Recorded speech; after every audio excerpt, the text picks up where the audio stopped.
How is it with the temperature? Is it warm like summer, or do we No, do no, you have no. to? I think like spring. I don't know how to translate it into Fahrenheit, but it's something between 15 and 20 Say, 20. Yes, yeah, 28. I'm in 28. Austria. I'm in Austria, Europe, so we have Celsius. I'm more familiar with the Okay, Celsius scale, not Fahrenheit scale. okay, okay. So you're part of the regional world. What what brought you to Washington, D.C.? I was invited by the IDB Mhm. to a to a panel about climate change and investments in with venture capital approaches in climate change or in climate in general. And we also have the IDB as an LPs in our fund. Mhm.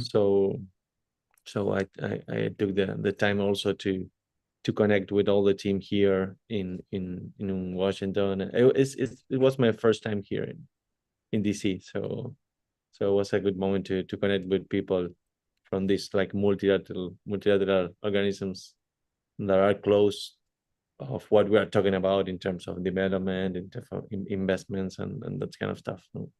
That sounds great. But your fund is located in Argentina. Can you tell me more about your organization?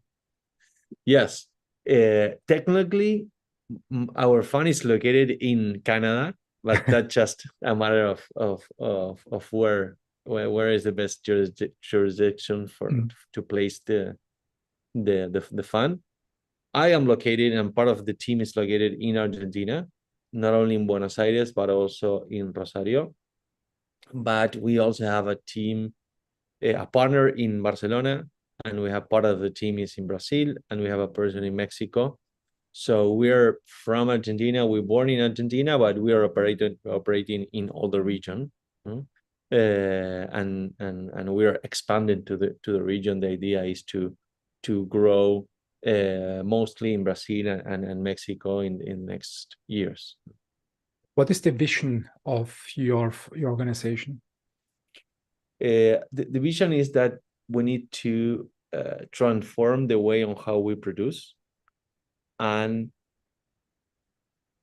we know that science holds a lot of solutions to that process, but we know that it's difficult to transform scientific knowledge into real impact.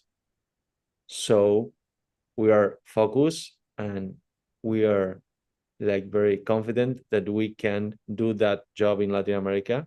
That is in general most difficult than in the rest of the world, because the culture around science, it's very far away from doing business. No? So to to reduce the vision is that we want to transform the way on how scientists create companies in Latin America. That's a great vision. That's a great vision. Tell me more about your journey. You're at the moment, at this time, you're operating as I would say, translational venture fund. You translate science into business. Is that the right understanding? Yeah, yes, we like to define us as a venture capital fund, no? Like so plain vanilla, 220, 4 years of deployment of capital, 10, 12 years of the life of the fund. But with a particularly that we need to do something different in the region. When we started, there were no startups to invest in. So we started trying to be a venture capital fund investing in science-based startups in the region. But the first conclusion was that there were no startups to invest in. So at that point, we decided to create this model where we help the scientists to formulate their own projects into investable startups. And in the process of doing that, we help them also to connect with business entrepreneurs and help them to create the companies together. That's a great approach. What brought you to this position? Tell me more about your journey. How did you become a venture capitalist? Well, my background, like my academic background, is in business. I study business administration, and then I did a master degree in finance. But whole career since the early 20s, it was an entrepreneurial career. I started like at the age of 22, 23, creating and co-founding a company that was an electronic and software company in the early 2000. No, I didn't catch the wave of internet. No, I am a little bit late, but that was a fortune for me because I was like a very entrepreneur enthusiastic. So I was sure that I was become an entrepreneur, but I didn't get the wave of the .com. No, so that's puts me in a situation to start a company by a matter of serendipity, or you name it, why, that was developing technology, not using technology, but developing technology. That's not the most common companies coming out from Argentina and from the region. No, in general, when you talk about technology, when you talk about startups or venture capital, or you are talking about companies using technologies to develop some business. In my case, was a different case because I started a company where we needed to create new products and in electronics and software to solve problems. No, in my case was appliances, hardware and software to monitor like the broadcast signals and headings of cable and satellite and that kind of stuff. Very technical stuff, very niche oriented stuff. So I had this company for more than 10 years, and in that process I became myself like a translator between like these engineers and the market. In my company, my partners, my employees, my customers also, and suppliers and so on, all of them were engineers. No? So I was the only business guy in around all of them. So I like transform myself into a translator between those languages. No? So I learned how to talk to them, and I learned how to translate that. So I became very soon like that's kind of translator. No? And I started liking technology, but not like a technology user. No, I am not a fan of having the last iPhone or the last gadget or so on. I don't care about that, but I like when I see stuff being made. No, so like engineers like. No, so I start liking that kind of stuff. So after more than 10 years of that company, I was trying to do something different. We didn't raise venture capital with this company. There was no such an industry in the region at that moment. It was more difficult, more far. So we didn't. But I started like looking for this kind of financing pathways, and I was attracted by that. No, to grow more fast and to professionalize the company. My partner at that time didn't want to go through that way, so I started like studying about venture capital, getting closer and understanding. So at what point I said, okay, I know what I want to do in my next venture.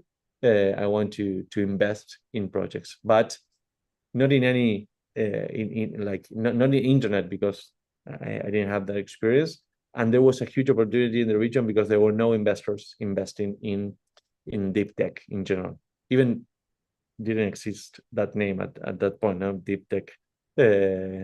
So I saw an opportunity there. I was a huge fan of science, no, because of this process. So I thought, okay, maybe there is an opportunity here to do something sustainable and something that can really impact in the region, connecting this scientific landscape. I didn't know nothing about the scientific ecosystem, but I knew that there could be some potential, and the venture capital industry. No? So when I exited my participation in this company, I sold my participation to my partner. So I decided, okay, I don't know nothing about science. I don't know nothing about venture capital. So it's going to take me no less than 3 years to understand where I am, what can I build here. So I talked to my wife and say, okay, 3 years of total uncertainty. Let's see what happened, but I think we should do it. No? So What did you say? she said, okay, it's like a rhetoric question, because if I say no, what you're gonna do? Yes. No, she gave me a great support. Not only because of going with me, but also for trusting me that there was a way to go here, and I was capable to find a way to really build something. No? You mentioned in the last couple of minutes, and also on your website and on your material that are revisited, that you researched 3 years. Yeah. That you took 3 years to find a model to bridge science with business, basically. What sparked your curiosity that much that you decided to go 3 years into uncertainty, while also someone with your background would have easily found another job in another company? What sparked this curiosity in you? No, well, I wanted to do something new, something different, something with impact. No, so at that point, I saw that there was a huge opportunity, because nobody was investing in the region in science-based startups, and that was like make no sense, because we have a not so huge like Europe or the US, but we have an important scientific system. No, in Argentina we have 3 Nobel Prizes in science, so we have a culture in science, but there were no companies emerging. So they say, okay, here is something. No?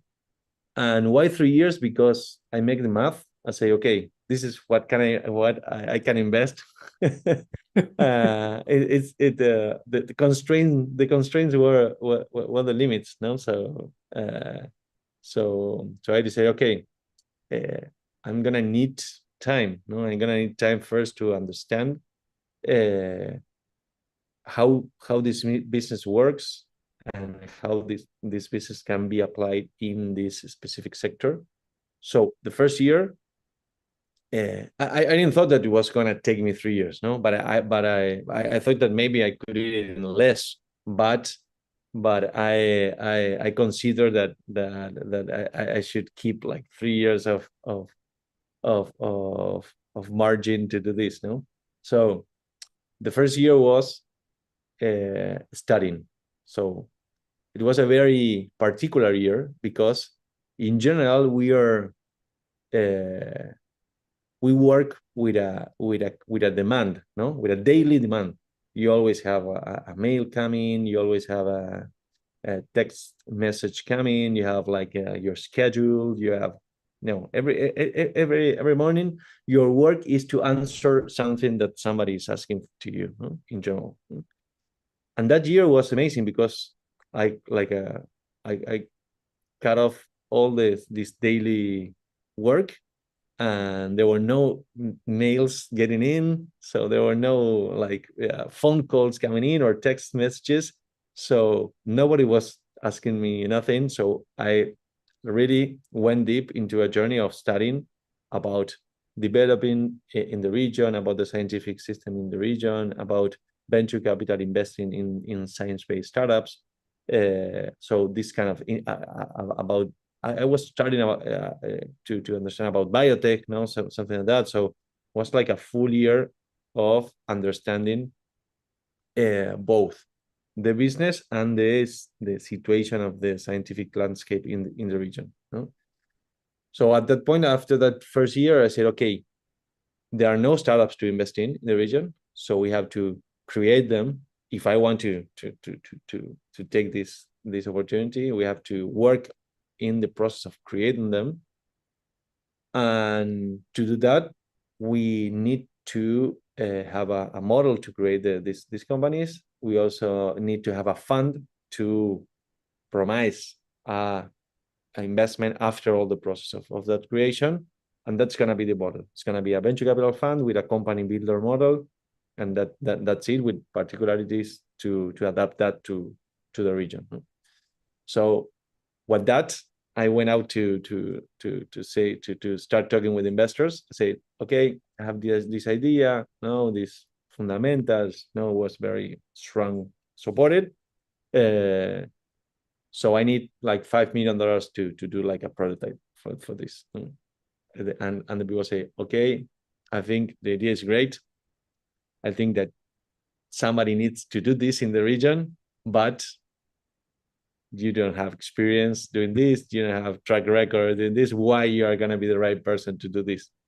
Okay, so but I need the money to do it. Oh, I don't know. So what I did was, okay,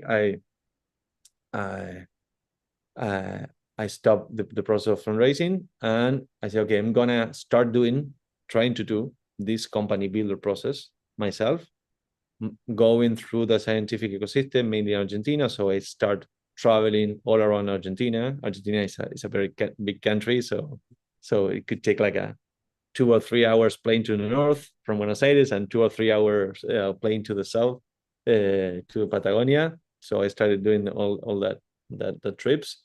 So I start mapping projects and scientists that can be turned into entrepreneurs and can turn their scientific ideas into startups. No?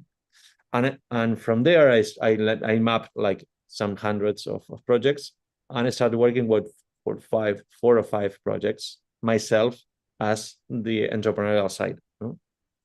And that at that point, I realized that first, the scientists didn't or they wouldn't transform themselves in the timing that you need to transform into entrepreneurs.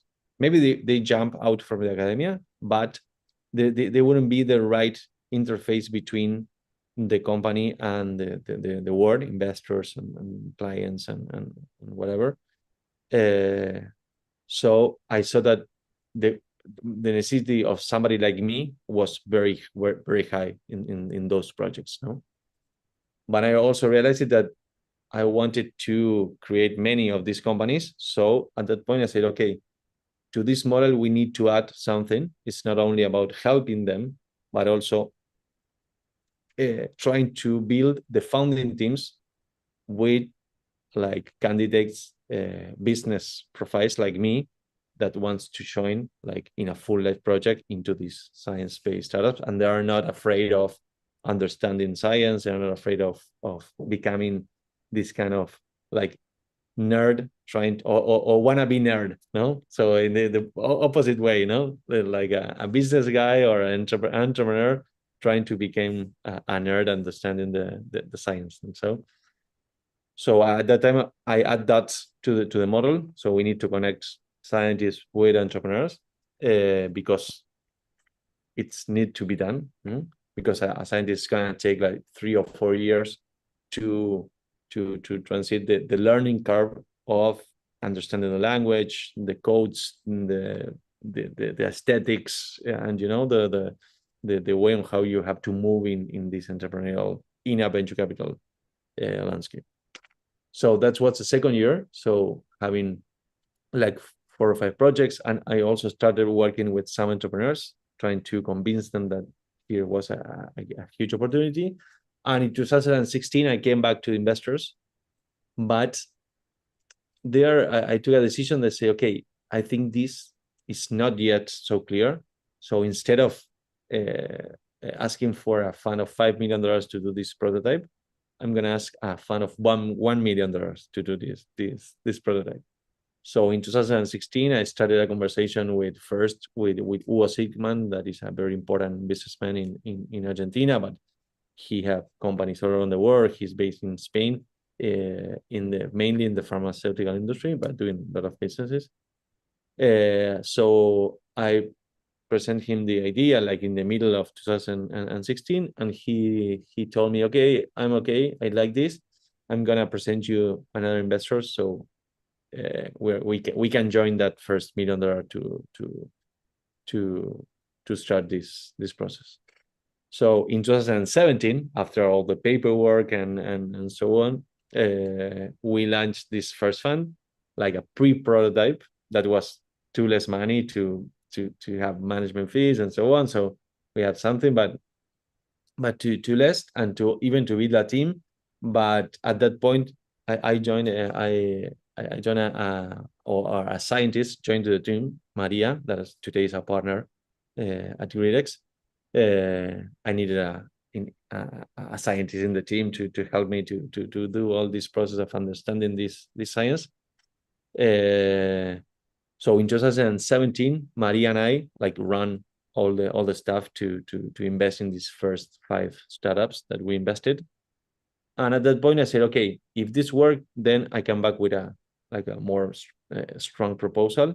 So 2017 was okay, and 2018 I say, okay, now it's working. Now we need to create a team, and now you need to diversify this because it's very risky just to have 5 projects. You need at least to have 30 projects. No, so at that point they say okay, and they put the 4 initial investors put $5 million, and they helped me to get the other $5 million with other investors. So we raised this like prototype fund of $10 million. So at the end of 2018, 5 years after the 3 years that I talked to my wife, then we were like just like something like a break even or something like that. We have enough money to build a team and to kind of afford the life with this project. You know? She was probably happy then. That's everything worked out fine. And I'm curious to learn more about your decision making in the first year. I mean, you're absolutely right. Opportunity is where nobody operates yet. So looking in a direction and your judgment about Latin America is to say, okay, I mean, there is no translation of science into business yet. So somebody has to do that. But on the other side, when nobody operates in an area, it can also be that it doesn't work. So everything else failed already, or it's completely uninteresting. And the idea is just, let's put it bluntly, stupid. And I think every entrepreneur has to face the situation to ask himself, am I the only stupid person going in that direction, or is there a real opportunity? And what I'm curious to hear from you and learn from your thinking is how have you managed this process in the first year to reassess the situation and say, okay, is it worth continuing or should I pull out? What was your thinking back then? No, that wasn't maybe the first month, no, was something that I talked to people, and people say the obvious thing that why nobody did it. Maybe it's because it's not gonna work. No, so, but as I start understanding about the scientific ecosystem in Argentina, I start looking like and convincing me of real fundamentals of why this should work. No? So one was that the scientific ecosystem was very competitive. No, we have like a huge critic mass of scientists doing their PhDs or postdocs abroad, coming back to Argentina. Many of the research institutions doing collaborations with institutions in Europe, in the US. So you have like the talent is real competitive. So because one of the questions was on some of the points of people that said this is not going to work was around that the Latin American science shouldn't be competitive abroad. And I agree that could be maybe in the cancer research. And in general in medicine stuff and new molecules, but you have a lot of stuff like that.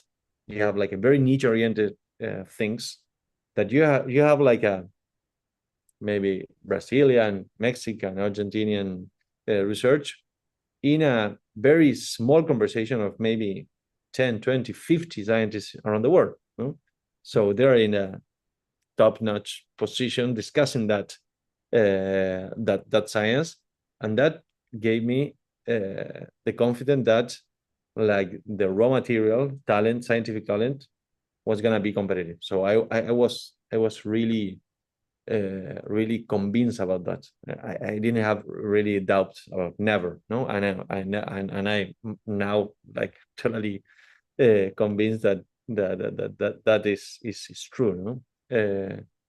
And the other part was that I believe myself like I can do something that maybe the others couldn't do. That was becoming this like translator.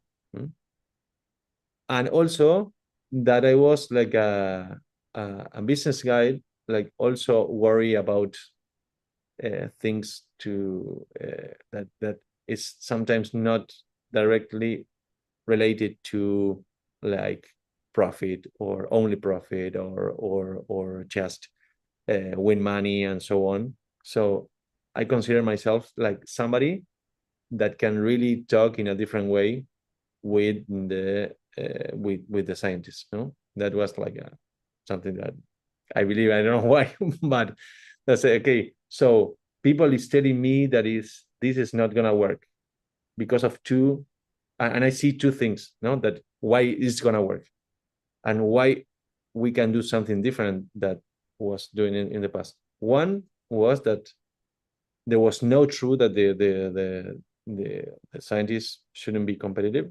That was a fact, no. And the other that I thought is, okay, you don't know how to talk to a scientist or talk to like a technical guy, no? Maybe that's why you are not getting the right opportunities, and maybe I didn't know as well, but I thought that I could, no? So in those two things, I like build the security to and the confidence to face this uncertainty, no?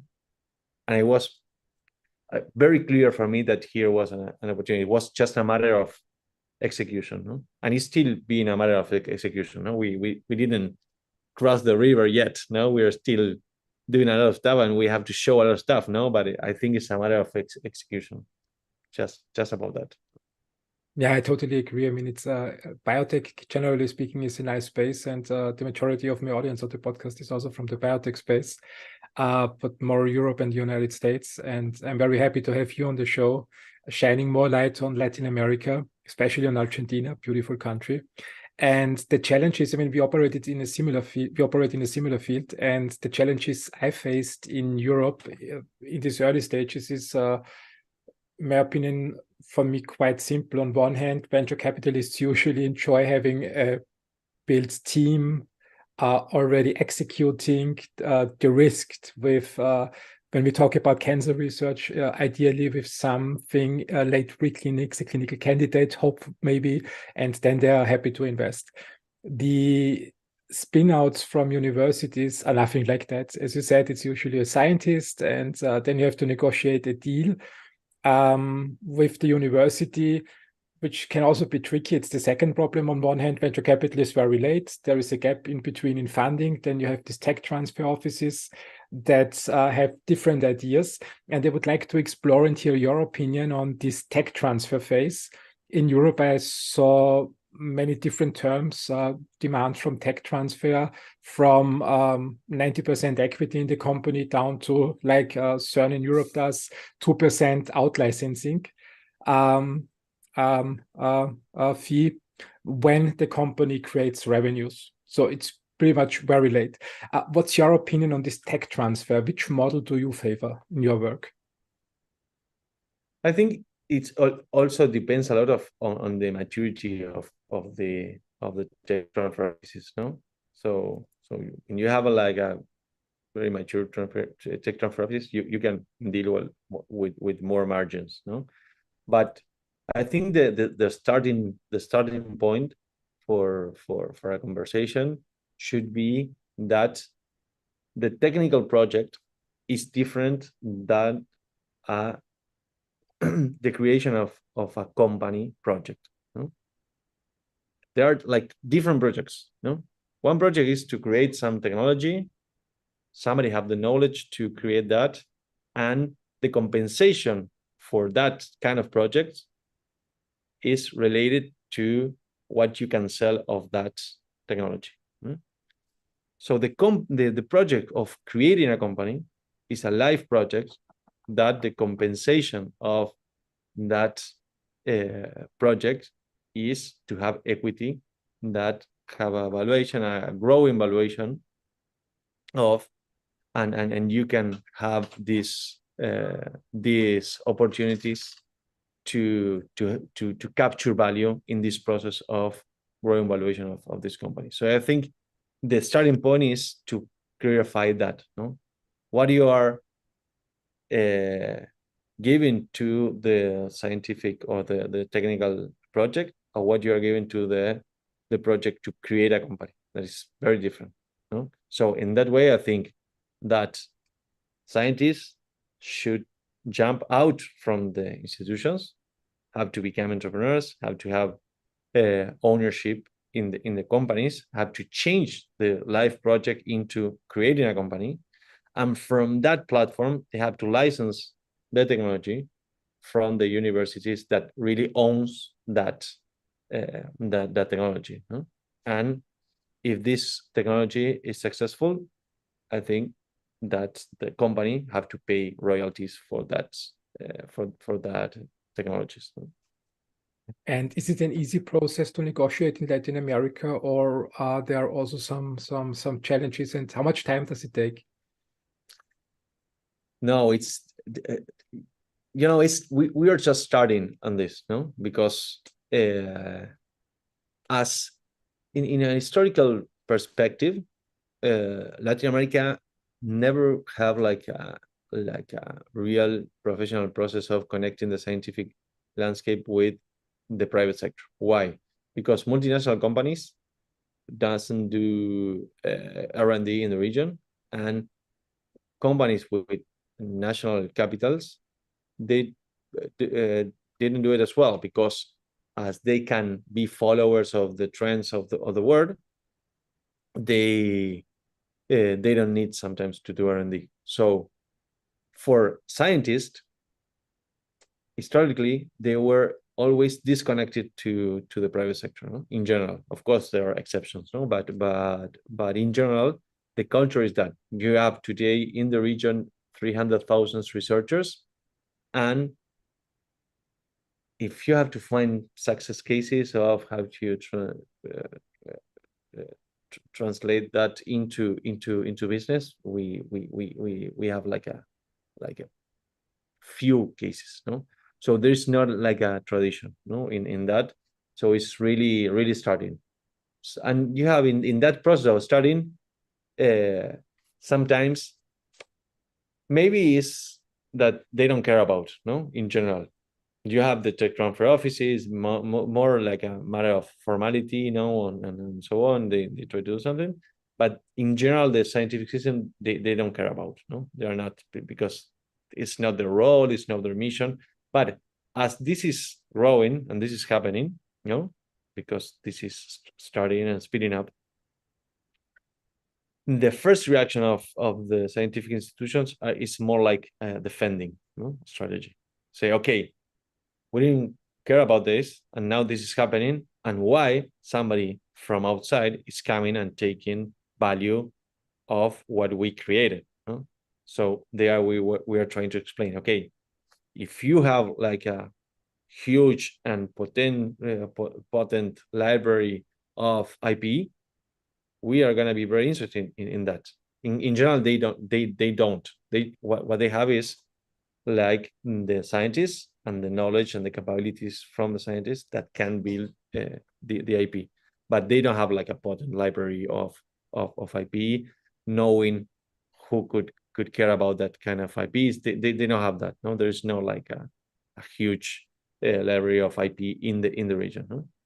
So you have this. So help me in the process of convincing this scientist that he have to jump out of the academia, so for being the best opportunity for you to license this technology that nobody else is gonna care about, just these scientists that live like the last 10 years developing this technology.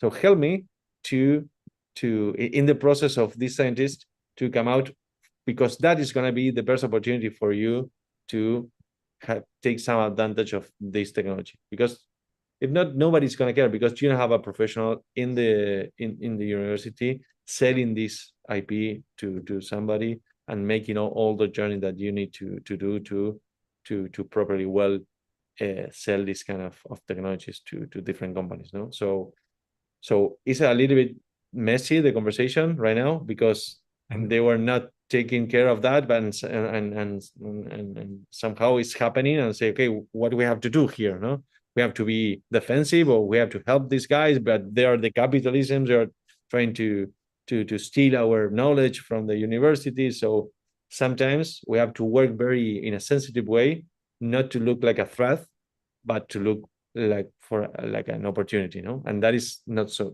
easy, no? But and we are learning every day how to improve that approach, not for being a threat, and for being more an opportunity for them. Yeah, totally. Yes, I think we have the same challenges here in Europe, like you have in Argentina. Are the universities in Argentina or Latin America in general privately funded or public funded universities?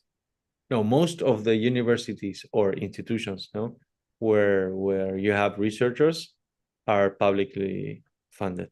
Not only the salaries of the scientists, but also the grants that can allow them to do like different stuff, like or infrastructure or whatever.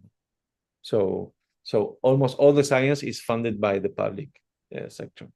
Yeah, it's similar to most of the European entities. And my argument is usually that I say that the success criteria of universities are already fulfilled with publications and studies scientists conduct. So similar to what you say, when someone comes along and says, okay, I can help you turn part of the IP into useful products that 5 to 10 years down the road create more value for you, I think it's an asset, very often misunderstood asset for a university, because sometimes when they open the newspapers, they read of the next best deal, and this happens to be 1 billion. And this number then sticks in their minds and say, but in 10 years, you can get 1 billion and I have nothing. So you rip us off. And I think this is a very sensitive conversation in the tech transfer area we need to have with the TTOs, to not end up in the situation that they say, okay, give us 90% right away of 900 million, that are not there yet, and go more towards the way they say, look, I mean, the faster you spin it out of universities, the better it is for you, because time is of the essence here. Totally. And I think in a more mature conversation, and if universities understand how is the process of participating in a venture capital pathway, they are in a more mature conversation. There we can find ways on how to compensate not only by your royalties, but also with equity. No? Mm-hmm. But I think that could happen when you have like a right interface in the university to create this, because you have to understand about governance, you have to understand about the assumptions that the investors are gonna see when they invest, and they see in the cap table universities that have like a board of directors, and maybe even they have 1%, could be like a mess. No, imagine they have to take a decision between a day and another, and the university have to do the consultant with all the board that are maybe people that don't understand nothing about what we're talking about, and that could be like maybe a deal breaker for a specific deal. So that kind of threats, let's call, could be a deal breaker for a venture capital investor. So if universities start professionalizing that process of understanding how is the process, how is the venture capital process, maybe could take the chance to think more, not only about royalties, but also about equity. No? Mm-hmm. But I think sometimes it's difficult to explain that it's not a matter of greedy of the companies, not getting involved in the university. It's a matter of sanity of all the process, no? And that is very difficult to explain. I mean, we're talking about venture creation, and I like to separate the agenda. So one thing is for me the licensing rights to intellectual property, and in my mind are tied to royalties. The second part is equity, but equity in my mind is tied to people who bring capital to the table. And the third part is service fees, which, for example, scientists who participate in the development or studies the venture does with the university creates payments for the university. I like to have it separated, but sometimes it's tricky because other people want to throw it all together and interlink it. And I like these three buckets. Totally. Yes, I didn't mention that opportunity for universities that are all the services that the company now funded can hire an infrastructure and use equipments, also human resources and so on. That's also a huge opportunity for the university. You know, they can have like fresh funds, no, coming out from the companies, and a lot of companies is doing that with universities, but sometimes it's so a mess to do these like contracts with them and so on that they say, okay, we prefer not to do it, no, because it's very complicated, no. But I agree with you that we have to think in these three like streams, no, licensing, services, and equity in a separate way. I get the warning in Europe, never call it services, but it's always the mistake that I do, because they said scientists don't want to be service partners. They are scientists, and I always forget it. It was, I created a mess 10 years ago. R&D collaborations. Yeah, this is the right term. It's. I always come out with this. I also have a business background, and I hope no scientist feels insulted. But my friends know that they always make the same mistake. When we talk about venture creation, while we were speaking 10 minutes ago, I looked up the right name. It was Ma Hershenson. She had a speech last year in Miami at the All In Summit. And the topic of her speech was, can we really create ventures? Can we create entrepreneurs? And the example she brought was that she said, okay, look, from 10 people, whatever a venture builder does, and she has also a structure in the United States similar to yours in tech areas, is that whatever a venture builder does, 2 of these 10 entrepreneurs will succeed anyways. You can't change that. So they are the best, they are good, they do what they do, and they will win. And on the other hand, she said 3 or 4 will definitely fail.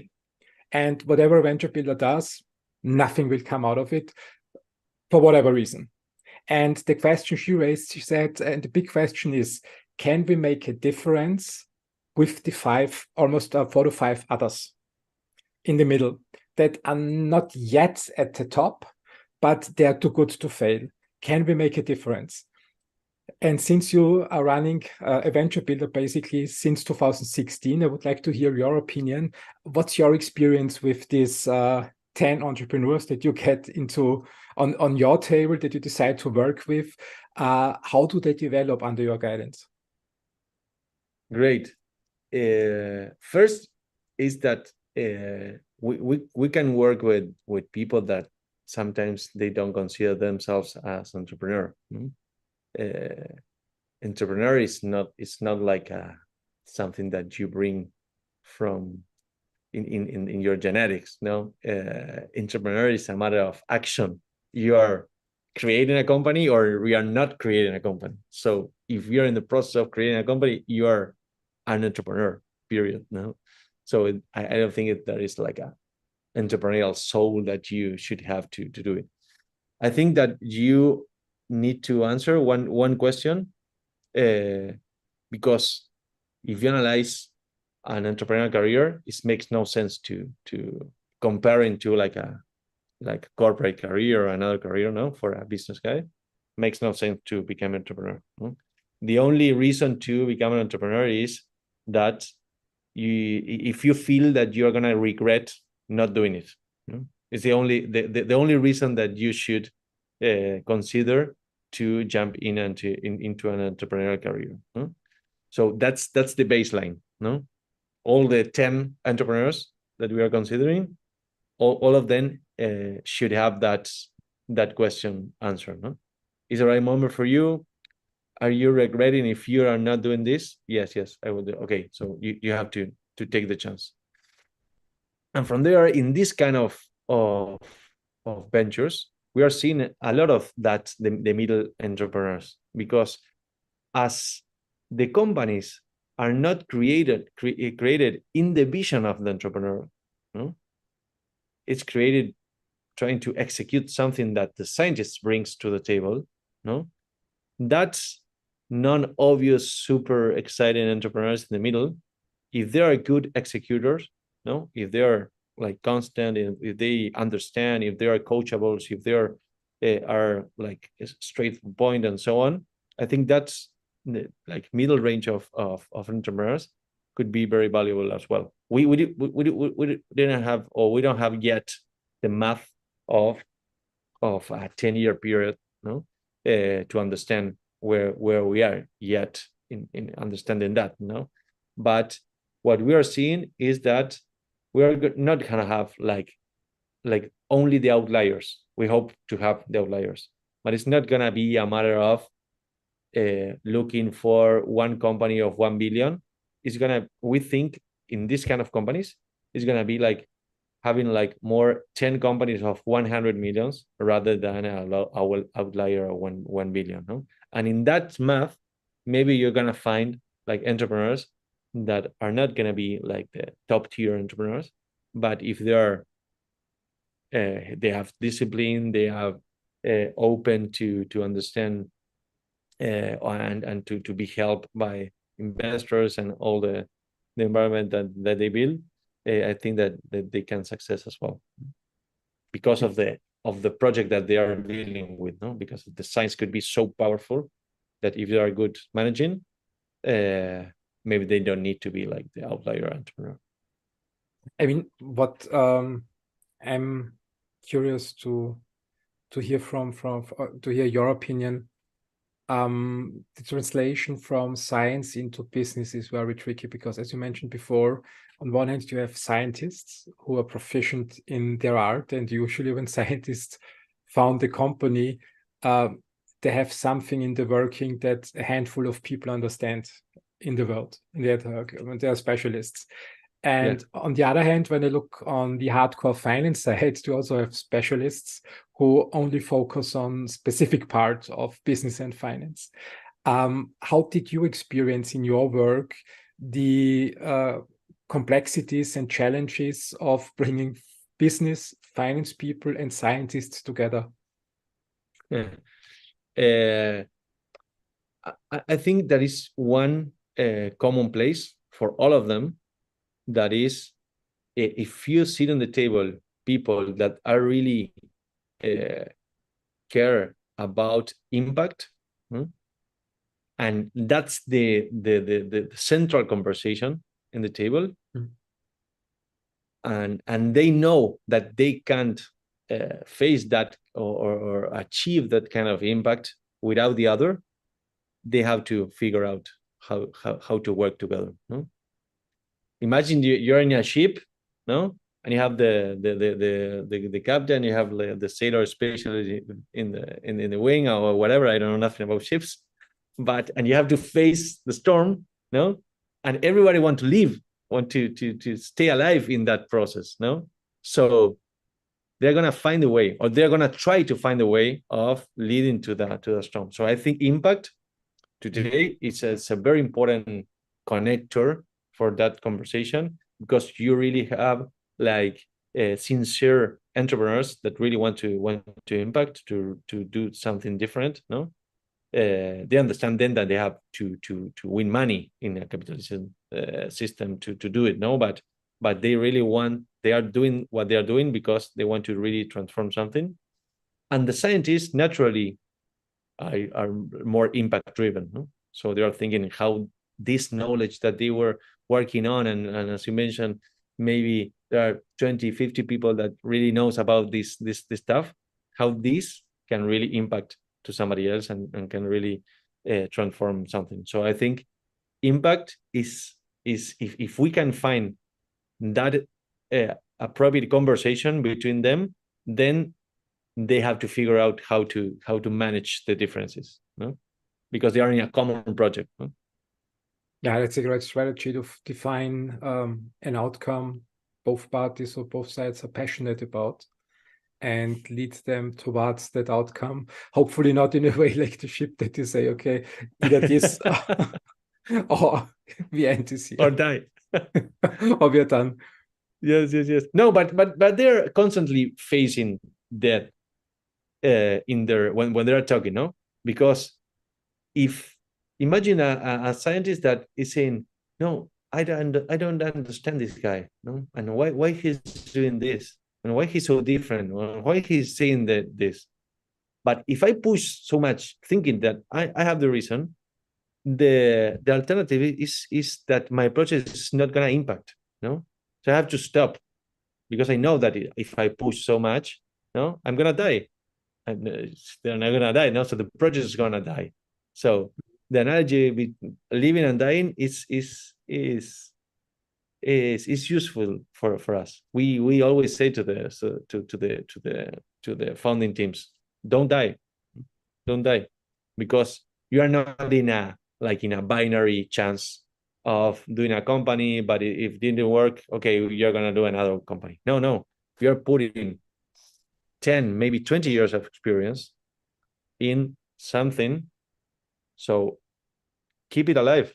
And so we are not agree in this conversation and fail fast and on all this kind of stuff that you seen in the last 20 years in the entrepreneurial mindset in the digital space. No, this is don't die. It's not fail fast. It's don't die, because you know that you have something different. You have an understanding of something different. So maybe what you need is more time and different approaches and different conversation with this partner that you find. There's a business guy, and how you connect together and find a way to really put all this knowledge and this value in a right perspective to tempt the market and investors. No, so don't die is a maximum for in our perspective. You know. Yeah, I think this is a conversation interesting to have. I mean, the spirit of fail fast on one hand, which can be, I mean, then we have still the power law. So most of the companies need the 5 to 10 years period until they really take off. And when I apply the fail fast thinking, it could also mean kill the company before you can prove that it really works. And I also like the attitude sometimes, especially in these times, Europe, now we have a recession. It's all about survival. So keep pushing forward. You need 5 years to really find out whether something works or not.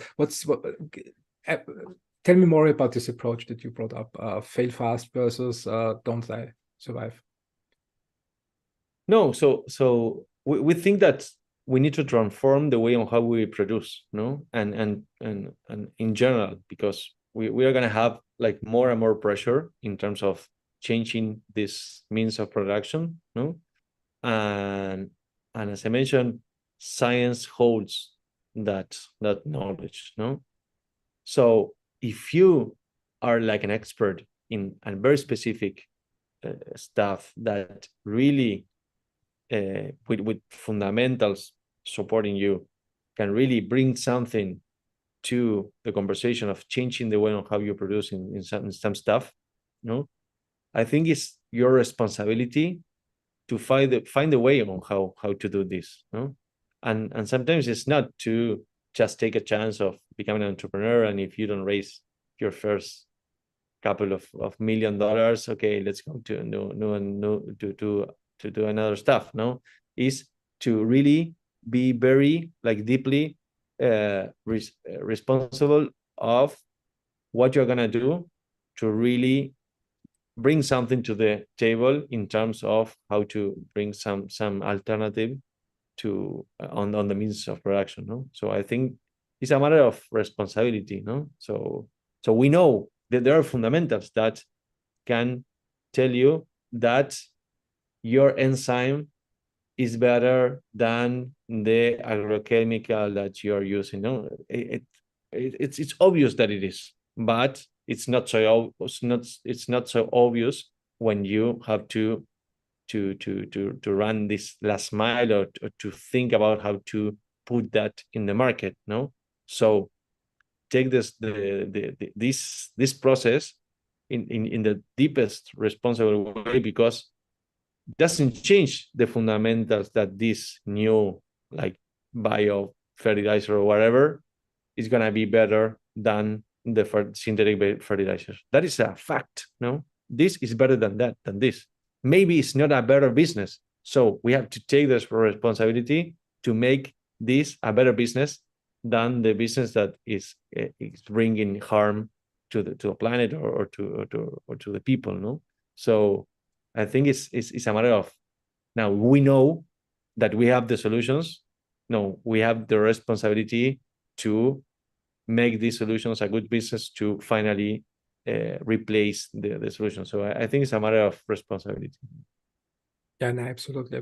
When you know you have something that works, bring it to the market, makes a whole lot of sense, but it won't be easy in most cases. And no, it's not gonna be easy, but it's worth to commit 10 years on that, to see if you can do it. Of course, if you take 10 years and say, okay, maybe it's not that this doesn't work, maybe it's me that I don't know how to make it work. No, but I think it's worth to take 10 years thinking about how to do it. I think this is one of the key points of entrepreneurship that are not really mentioned very often in conversations, that I think any company that wants to achieve something significant needs at least 10 to 20 years planning. It's not 2 years, 3 years, or 4 years. It's a minimum of 10 years. And totally. You mentioned tech, digital space before. I mean, also when I look on the influencers, totally, these new business models, Joe Rogan, for example, one of the famous podcasters from the United States, he started back in 2006, 7, 8. And in 2020, he did a deal with Spotify. So also in the digital space, it takes 10, 15 years to achieve something. Totally.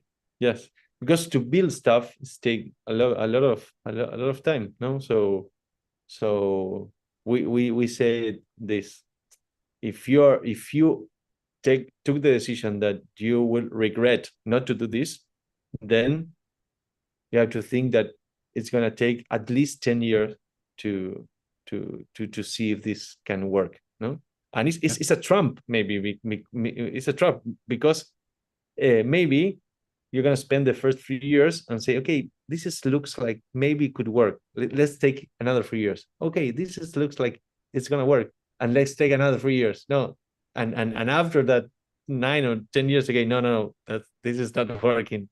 So maybe it's tricky, because you can have like good signals in the process, but those good signals maybe are not the definitely scenario that gives you the certainties that this is gonna work. No, so I totally agree that it's anything that you can build, or you are aiming to build, it's gonna take no less than 10 years, no, to start seeing if it's gonna work.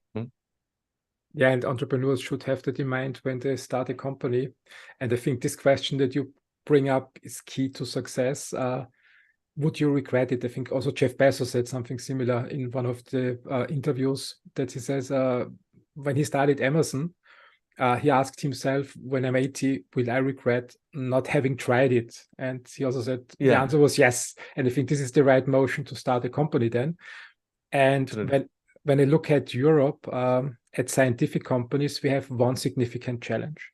And this challenge is, after starting a company, we get public funds here in Europe, plenty of, and this works fine when the idea is good and when the founders are passionate and show the will to go, minimum of 10 years. But after Series and when they're lucky, yeah, because you need luck a lot. No, sorry, but you were... No, interrupt me, go ahead. What role does serendipity play, in your opinion, in entrepreneurship? No, I think it's a balance of three things. No, capabilities, effort, and serendipity or lucky. No? So it's those three. I totally agree. And luck we can't manipulate. I mean, sometimes it works, sometimes not. But we can go to the right places. And this brings me to the next question. When scientists found a company, usually after Series A, they have a problem that we don't have sufficient venture capital here in Europe. So what they need to do is moving towards the United States or UAE or Southeast Asia. How is the situation in Latin America? What's your strategy when your companies move forward? You're confident they can be big winners. Can you finance them in Latin America? Or do you also need to look towards other places? No, we need to do that much more sooner, no? Because there are almost no investors in the region investing in early stages in these kind of projects. So we are one of the few investors in the region, but we only do this company builder process. Then we can do follow-on investments, but we need like lead investors in our investments. So what we do is we try to connect this startup as soon as possible with US investors mainly, because the pathway is going to be there. No, so they need to start the process as soon as possible there, because they don't have like seed round. If they need to raise after our investment like between $1 or $2 $3 million, there are no investors in the region to invest that kind of amount. Maybe you can have some exceptions, but there's not an ecosystem of investors. So we need to connect them to the US as soon as possible. And that was one of the points that people tell me at the beginning, why these scientists are going to be competitive. And that's one of the things that we think that we achieved. No, we didn't cross the river, as I mentioned, in terms of the whole business, and we didn't have a full cycle of 10 years, of the fund, but we really can say that we achieve is that we are successfully putting startups from Latin America in the venture capital landscape, the worldwide venture capital landscape, and we already invested in 66 companies, and almost a half of them already raised funds from other investors in abroad. No? So they are coming out from here and they are going to the US and they are competing. It's more difficult for a Latin American startup to raise funds in the US, but it's happening. It's happening. You said 16 companies. You have 66. 66. 66 companies. 66. Wow. 66 in the portfolio, and almost half of those already raised funds, and almost 15 already raised seed and Series A. Oh, congratulations! This is a huge success. Yeah. Yes. It's still we have a long way to go now to pay back the funds to our investors. We had one exit. One of the companies was acquired in 2020. So we pay back a little, almost the first fund, but we're still in the process of looking for more exits to show not only that this is possible of having these Latin American startup raising funds abroad, but also to make a business for the investors that are trusting this. There seems to be still a big opportunity for investors in Latin America. Where do you see the ecosystem heading towards in the next 10 years? Well, I think it's yet difficult for the LPs, the limited partners in Latin America in general are family offices and individuals. No, we don't have like many like institutional investors. We also have the IDB, the Inter-American Development Bank. That is maybe the biggest institutional investor for VC in the region. But beside that, and maybe IFC or other like developing multilateral developing banks, you don't have like institutional money for venture capital industry, and less to science-based startups, or deep tech startups. So what we are seeing that is difficult, because in this specific space, deep tech, because or biotech, non-pharmaceutical biotech is our niche, is difficult because because the the cycle is not complete yet. But not only in Latin America, in the US also, you don't have a full cycle of investments in this kind of startups. So it's more difficult to understand what you can expect as an investor. No? Okay, if I put $100, what are the odds to have a kind of return or a range of return? We don't know yet. There's no the maths yet because it's not the full cycle yet. So it's difficult. No.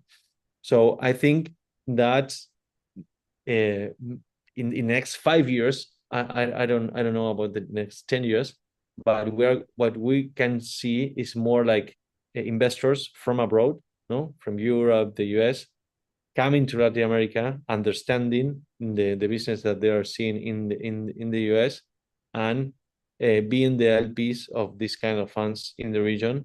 But I'm not seeing like local investors to a growing process of local investors investing in this kind of funds. No, I think it's going to be much more difficult. Maybe like in a matter more of like a philanthropic approach, or in a matter of like a more enthusiastic businessman that likes this, no, rather than like a strategy of diversification of some part of portfolio management of their own fortunes. No, so I see maybe in the next 5 years, as this is happening, and we are showing like some results, I think that it's going to be more attractive for investors from abroad that have appetite with Latin America, even though our projects are not focused in Latin America, no, are worldwide solutions, but you need to have like some sensitive about the Latin American risk. So I see more like foreign investors coming into the region to invest in this kind of funds, and we don't see that we're going to have like an ecosystem to have like seed and Series A investments, a full ecosystem in the next 10 years in the region. I think it's going to take longer to have at least what you have in Europe. No, maybe it's going to take like 15 or 20 years to at least have enough investors to invest in seed and Series A in the region. Yeah, 15 years is a good time frame. I think Europe was at the same place in biotech in 2006 when I started in this area, and it evolved naturally over 15 years. So many companies are not there anymore. Some got sold, some exits, some did IPOs, but money was flowing back, basically fully founders, and they always give back. It takes time. Yeah. Matthias, it's really great talking to you, but I just checked the clock, and I'm okay. I'm okay. If you're okay, I'm okay. Don't worry. Oh, I'm fine too. I'm fine too. I enjoyed this conversation a lot. But let me ask you, which topic would you like to cover next? What question should I ask you? What parts did I not cover yet? No, I think that we can talk a little bit about the opportunity, the Latin American opportunity, what we are seeing here, and why we have like fundamentals of why Latin America should be a great opportunity for this kind of investment. So yes. what we are seeing is like three things. No, one is the availability of this pool of talent. As I mentioned, there are like 300,000 researchers in the region. Maybe we don't have the right numbers, but we estimate that we have 200,000 researchers related to life sciences in general. So we are like envisioning to think about at least 10% of that talent working on startups doing science. You have a huge pool of talent, and almost none of those are like working on the private sector. So it's not so easy because you don't have the culture in that talent to work in a company, but it's an opportunity because you are not competing with like big companies or startup raising $100 million that are hiring this kind of PhDs. No, so as a startup, you can grow very fast. No, hiring people that is available in the market. That's a huge opportunity. The second opportunity is there is a cost arbitrage opportunity, no? Because that kind of teams could cost like a tenth of what you can spend in Europe or the US, and they are showing that they are very competitive, no? A very good talent, developing great stuff from the region. And the third thing that we see as a competitive advantage is the biodiversity that we hold here in the region. No, in general, when you talk about biodiversity, people thinks more about the conserving because a matter of balancing nature. No, I agree on that. Of course, we have to think about that, but in general, we are not talking so much about the asset or the value that is in that biodiversity. No, as we are speeding up the process of transforming biological data into binary code, no, sequencing this information and speeding up the process and descending costs on that on this, the speed of having this kind of information that we can have is gonna grow. No?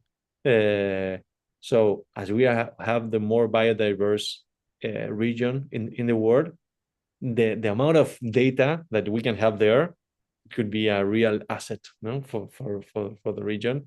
So I think it's a huge opportunity for the region as well. And it makes the region unique. I mean, if I think there is nothing comparable in the world when it comes to biodiversity and accessing the information of nature to produce. I mean, you said you're more focused on biotech except pharma. But when I think about drug development, maybe there's also a niche there because biodiversity means there are a lot of potential drug candidates hidden in nature still. How do you see that opportunity for pharmaceutical investors? No, I think for entrepreneurs coming out from the region, it's more a matter of platforms that they can develop to do these discovery processes rather than all the process of put a new molecule in the market. No, I think it's much more difficult for startups coming out from Latin America to compete in that arena.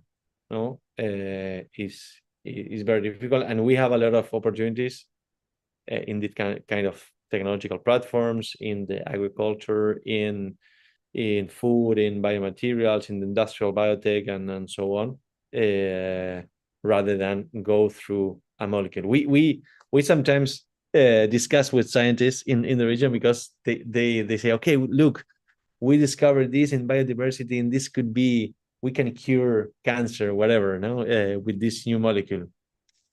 Okay, how do you discover this? No, because we are doing like explorations in the Amazonia or whatever, and we have all this library of all these different microorganisms, and we are like screening all that. So that is your business, not to put a new molecule in the market, because it's gonna be much more difficult, no, for you, and you show that you are doing very well the other stuff, no, how to explore, to screen, to select the right molecules or the right microorganisms to find different opportunities. No, so but sometimes scientists wants to themselves to put the new molecule in the market, but they say, oh, okay, we are not gonna do it.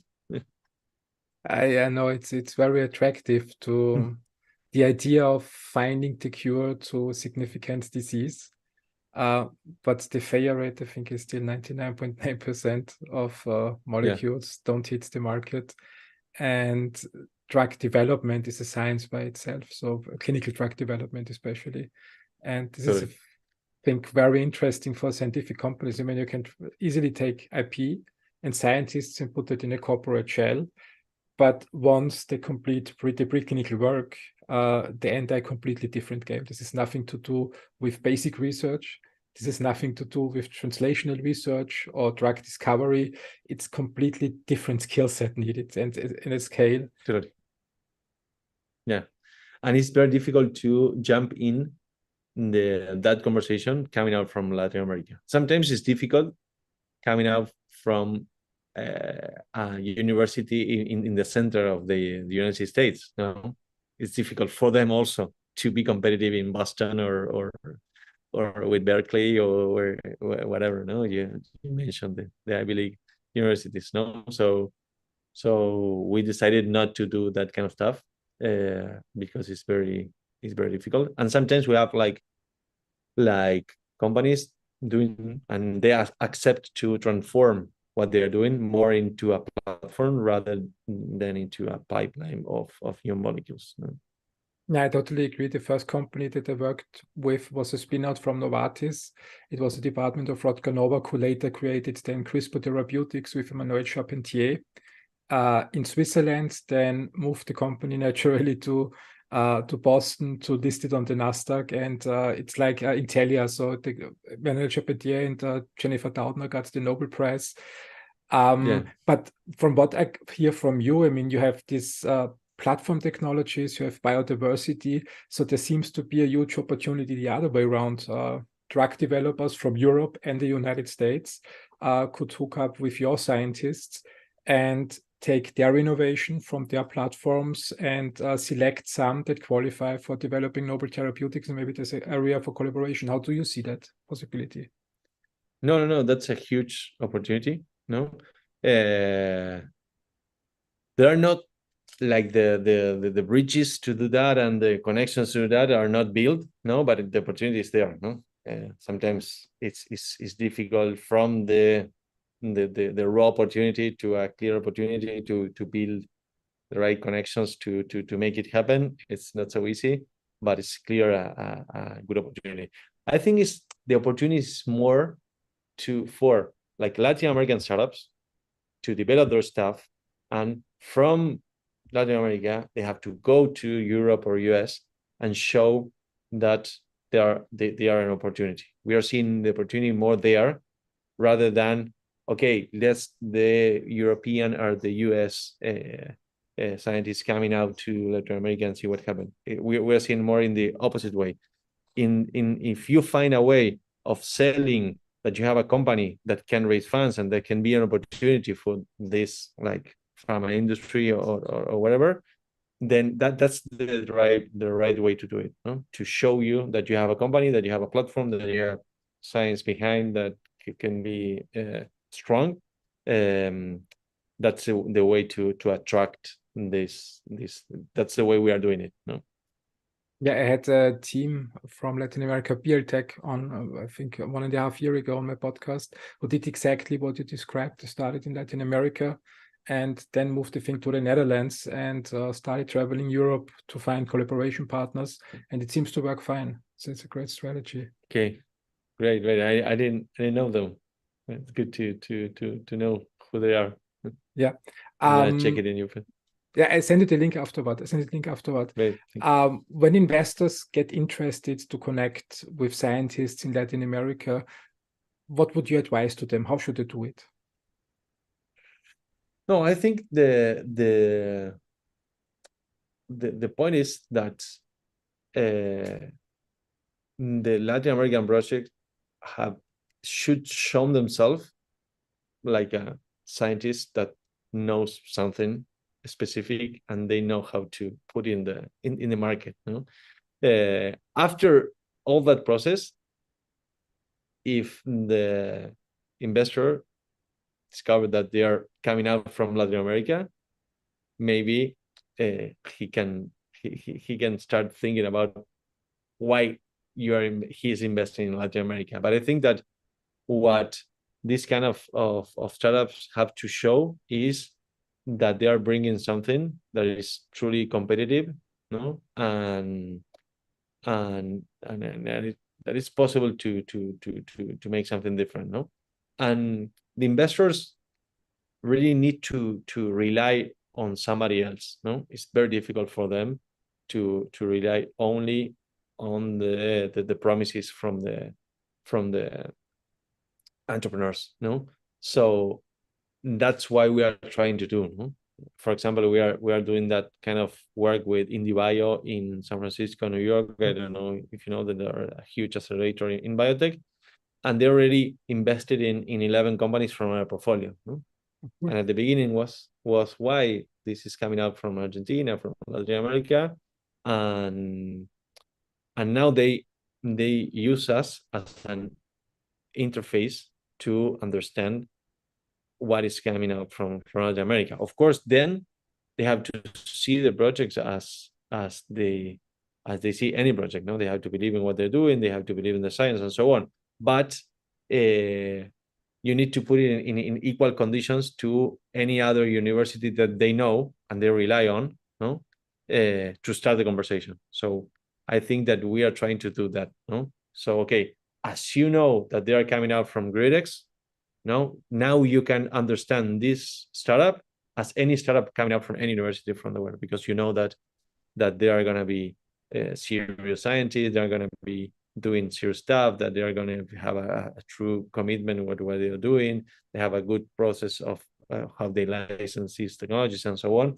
So we need to put that, like, I think, interface to build confident with investors. No, so it's difficult for them by themselves to understand and to do like deep due diligence in the scientific side without having this interface, no, of trust. No.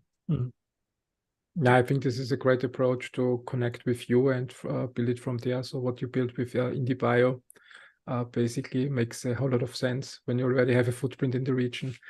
When I look towards the future, I mean, 2030 is a little bit close. We now have 2023, but let's look further, 2040. How do you envision the future, and which role should your fund play? Well, as a matter of odds, we are like looking for, we are quite pessimistic, no, about the future of humanity. No, if you're seeing not only what is going on, but also the dynamics of how we, and the motivations and the system on how we evolve. No, if you extrapolate that, no, to the future, the odds are not in our favor. No, so the future, it's looked to be complicated because of the climate crisis, because of the inequalities, because of the instability that it's going to bring both. No, we're going to see more war, we're going to see more instability, more tensions, a lot of things that is difficult, that stop. No, we have to be like clear on that. No, so the future is not so optimistic, but that's give us like more reasons to do what we do. No, because we have to keep pushing, we have to keep bringing new companies that can really, from design, bring something different to the table. Of course, as we are keeping using this capitalistic model, we need to understand how it works, and we need to show profitability. We need to show value to the investors. But by design, we need to design stuff from scratch that have a clear correlation between profits and positive impact. No, so and we don't know how it's going to happen that, but we have an ally on that. In the past, any technology that really changed, no, and had an exponential growth. No, we don't know which technologies can transform the way on how we produce, but we know that when those appears, they're gonna grow exponentially. No? Because it's happened in the past, as we in this capitalist system, it's gonna happen. So we have to keep pushing to bring like new solutions to the table, to see which is gonna finally get this exponential growing, or how many. It's gonna be maybe many technologies, not only one technology. No, so that's an ally on the behavior of humanity, that when really understand something and really perceive the value on something, the growth is exponentially. No, so we know it's gonna happen, but we don't know when. No, so and we don't know. Maybe we are in an exponential curve, but but we are not seeing yet the more how do you say this the slope more high, no? The upwards traction. Yeah, that's true. That's true. Can you really plan success? Sometimes there's risk, serendipity.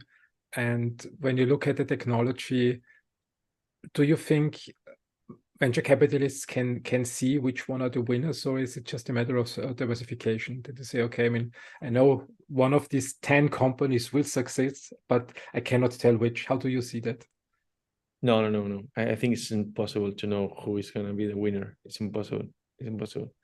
You can have like baselines that okay, I don't know. I know that if they don't have this, I'm sure they are not going to be winners. No, but I should have a lot of baselines. No, should have at least all this to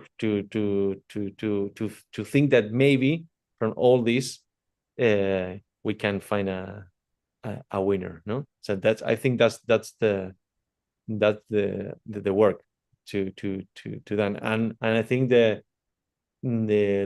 challenge is how you can put in that conversation the right ones that have everything that you need to have to become a winner. And then becoming a winner is a different game, no? But up front, okay, this guy or this team have everything that you need to have to be a winner. I can be sure they're gonna be a winner, but they have all that you need to have. I think that's the most challenging thing to as an investor, as a venture capitalist, and it's a battle between the mandate to deploy the capital and the mandate to choose, to that kind of profiles that assure you that at least you have the minimum to success, no? And let's talk about the qualities needed. I mean, when I'm now close to 50, so I was a student in the 90s. And when I look now on the public market, I think the obvious Apple, Microsoft, Nvidia in the United States, S&P 500 and NASDAQ. I mean, now everybody knows, yeah, these are the big winners. When I look back to the 90s, or Amazon or Google was not really there yet. Amazon, I watched an interview of Jeff Bezos titled "The Nerd of the Amazon." It didn't look like a winner, and a lot of people tried selling books over the internet back then. Apple was close to failing in 1997. They needed support from Microsoft, and Microsoft were the bad guys in that game. Yeah. When we want to identify qualities in founders, where you confidently can say this looks more like winners, what qualities should investors look for, in your opinion? No, they have to be like learners, no? They have to have a builder mindset, no? And a builder mindset include patience, include openness, no? Include resilience, anti-fragility. We like more the anti-fragility rather than resilience. Includes like a deep commitment, no? Like I like the again the Taleb phrase is not like a skin in the game, it's like a soul in the game that you need to put. So you need flexibility, no? Because it's not gonna work as you thought it was, no? So and you need also to be ambitious, no? To be ambitious about what you want to achieve, no? So I think it's a lot of stuff only that, but we want to see all that in both in the entrepreneurial side and the scientific side. Both have to build their own entrepreneurial profile together, no? So I think it's more like that kind of personal stuff, no, and soft skills rather than anything else. Yeah, that's true. Especially soft skills, understanding to work together with diverse skill sets where people usually tend to not really understand each other, but needs to trust one another. I think this is very important, what you mentioned. Totally. And find the balances to trust, but also to say the right words when you are not trusting the other. But it could, of course, could happen. You don't have to have like a blind trust in your partner. No, it's sometimes you are seeing that it's not working, and you are not trusting what he's saying, and you have to be as assertive as you can to show why and why you are not trusting in this case. No, and to have open conversations, and trying to not feel like you're having like personal conversations. No, so I think that kind of teams really find a way to success. Yeah, that's true. That's true. Let's come to the closing questions. What's the best piece of advice you've ever got during your career that you would like to share with other investors and entrepreneurs? I don't know, but once one investor told me that the right manager are all the time trying to create some conflict, no? Because when you're pushing boundaries, no, you're creating conflicts, no, in your team. But then creating conflict, having the skills to solve those conflicts. No? So I think that was a very interesting advice and approach, that you can't be a manager or a leader always having everybody happy. No? You have to push the boundaries. No? But when you push it, you have to know that it's gonna happen conflicts. No? And then you have to know how to solve those conflicts. If you only push boundaries, then you're gonna have chaos. No? But if you push boundaries because you need to push boundaries because you need to achieve something different or something new, then you need to reaccommodate that. And I thought it was a very valuable insight and advice that I received from one of my investors. That's a great point. There is no company without friction, basically. Then yes, you have to deal with conflict and friction, the tensions.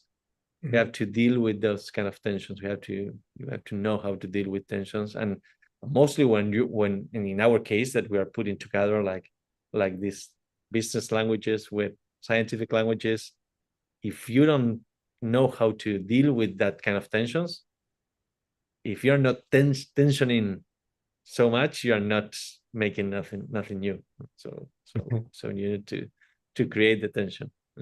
That's true. That's true. And it needs also a little bit of resilience from everybody to accept a certain amount of tension and friction in a company. And it can't be always a place of harmony. Totally. Yeah. That's a great point. When you could go back in time and give advice to your younger self, what would that be?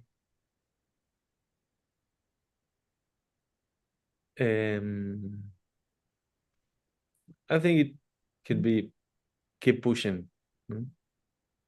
It's okay. Follow what you're feeling and keep pushing. And it's gonna be okay. Whatever it is, it's gonna be okay. But keep pushing. Yes, keep walking. That's great advice. That's great advice. What's next in the coming 3 to 4 years? What's the big challenge that you would like to solve with GRIDX, where you look for outside support? Well, we really in our team, we really ambition to really bring a new way of creating scientific startups and creating this process of transforming science into impact in Latin America. No, we're still too young. Even we have already 66 companies, but with this second fund that we are running, we're gonna reach almost 100 companies. But we think that to be really in a position to say, okay, we now have enough information, we're really gonna need to create like at least 200 companies, and this is gonna happen in the next 6 or 7 years, no? And from there, we can say, okay, we can stop and say, okay, where we are now, no? And what is next. But at least we don't have enough information to have like deep conclusions, and we think that enough information is going to come out from something like 200 companies, no? And all the pathways of those companies, no? At least we don't have that information.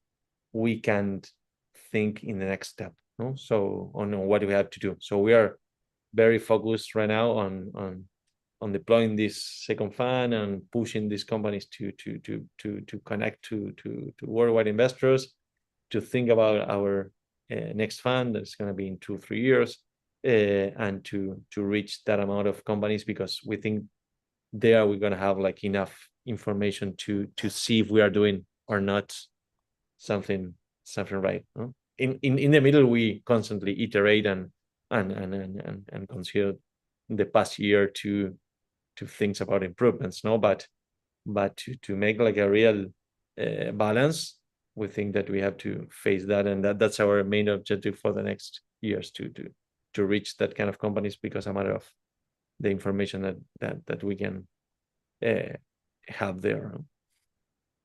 Let me sum this up. So your fund started in 2016.